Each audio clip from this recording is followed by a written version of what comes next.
Disclaimer. Cette vidéo ne constitue en aucun cas un conseil médical. Je répète, cette vidéo ne constitue en aucun cas un conseil médical.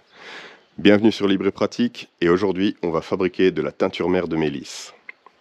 Alors la mélisse est une plante médicinale connue depuis l'Antiquité et qui est en train de pulluler dans mon jardin partout, et qui est surtout la plante phare de l'axe cerveau-système digestif.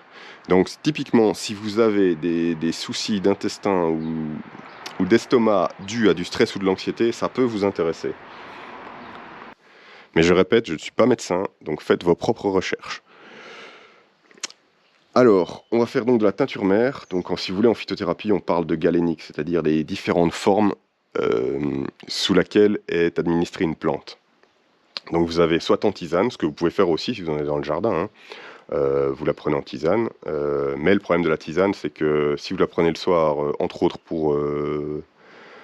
comme sédative, vous devrez aller aux toilettes la nuit, donc les faire chercher un peu loupé. Et aussi, surtout, le problème de la tisane, là pour l'instant, comme je vous ai dit, c'est le moment parfait pour l'accueillir, mais vous n'aurez pas ça tout au long de l'année. Et si vous faites sécher les feuilles, vous allez perdre pas mal. C'est mieux que rien, évidemment. Ça reste très bien, mais vous allez perdre énormément en efficacité. Donc voilà. Donc en fait, ce qu'on va faire, c'est qu'on va couper les feuilles en petits morceaux et on va les mettre dans l'alcool. Ça va macérer 2 semaines et ensuite on pourra récupérer le solvant et l'utiliser avec un compte-gouttes comme une teinture mère en phytothérapie, c'est-à-dire que vous prenez 20 à 30 gouttes le matin dans un verre d'eau et 20 à 30 gouttes le soir. Après, pour la posologie, évidemment, ça dépend de vous, de ce que vous avez besoin, de ce que vous recherchez. Et je répète, je ne suis pas médecin, faites vos propres recherches. Donc, vous avez ici le grand manuel de phytothérapie d'Éric Laurin. C'est très complet. Si vous vous intéressez à la phytothérapie de manière générale, c'est un bon investissement dans votre bibliothèque. Il a été réédité en novembre passé, ça coûte une centaine d'euros. Mais voilà. Après, vous pouvez toujours le trouver, si vous êtes patient, vous pouvez toujours le trouver d'occasion sur Amazon, il n'y a pas de souci. La mélisse, donc pour chaque plante, vous avez le descriptif détaillé et puis c'est assez exhaustif. Usage reconnu, la mélisse est traditionnellement utilisée d'une part pour soulager les symptômes légers et de stress mental et pour faciliter le sommeil, et d'autre part pour traiter symptomatiquement les douleurs gastro-intestinales, comme je disais. Donc maintenant, on va commencer par couper les feuilles.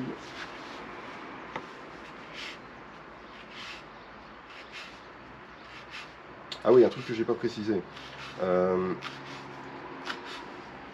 Dans votre cueillette, si vous avez le choix, privilégiez les parties supérieures. Vous voyez bien, c'est là où la plante est la plus vigoureuse, où il y a le plus de vie. Donc, faut. La théorie c'est bien, mais le bon sens c'est bien aussi. Toujours penser à ça. Tac.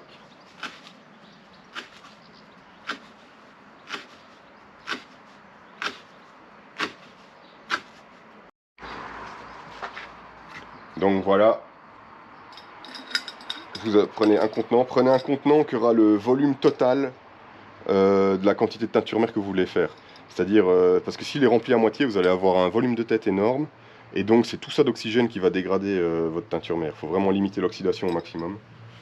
Donc vous prenez déjà ce que vous avez coupé, et vous le mettez déjà dans l'alcool, comme ça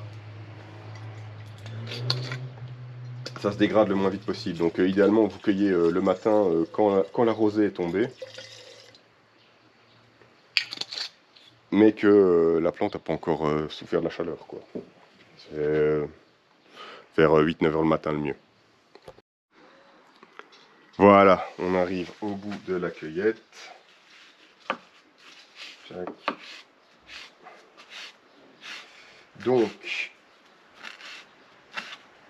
comme je disais, privilégiez le haut de la plante. Après, si vous n'en avez pas assez, vous prenez la plante complète. C'est pas rédhibitoire.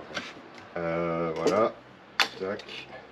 Comme je disais, il faut aller jusqu'au haut de votre bocal pour limiter l'espace de tête et donc limiter l'oxydation de votre produit qui est assez rapide et assez radical. Voilà. Là, on est vraiment au bout. Donc si vous voulez faire ça vous-même, vous prenez un contenant, de l'alcool entre 60 et 70%, c'est l'optimal, dans des proportions 3-1, c'est-à-dire 3 parts de votre solvant et 1 part de plantes fraîches. Ici, j'essaye autre chose. J'ai démarré avec de l'alcool à 80% pour en fait plus saisir les plantes. Et ensuite, dans 2 semaines, je récolterai le surnageant et je le comblerai à la place par de l'eau pour arriver à 40% d'alcool. Parce qu'en fait, si vous voulez, en fonction du titre alcoolique de votre solvant, vous n'allez pas optimiser l'extraction des mêmes composés. Et c'est pour ça que je vais faire les deux.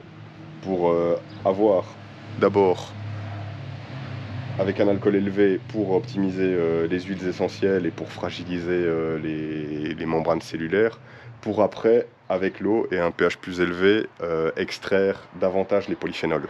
Mais bon, là c'est déjà un niveau de complexification au-dessus. Mais si vous faites en une fois, ça marche déjà très bien, pas de souci. Donc, comme je disais, vous pouvez tout à fait le faire en tisane, mais l'intérêt c'est de le faire maintenant, au moment où les plantes, donc on est fin mai, au moment où la plante est le plus chargée en principe actif, juste avant la floraison. Et comme ça, après, on conservera ça toute l'année. Parce qu'évidemment, si vous faites sécher vos plantes pour faire des tisanes tout au long de l'année, vous ne conservez évidemment pas la même qualité. Donc voilà, si cette vidéo vous a plu, n'hésitez pas à mettre des pouces et des commentaires. Et dans 2 semaines, pour suivre l'évolution de cette nouvelle expérience. Ciao, ciao!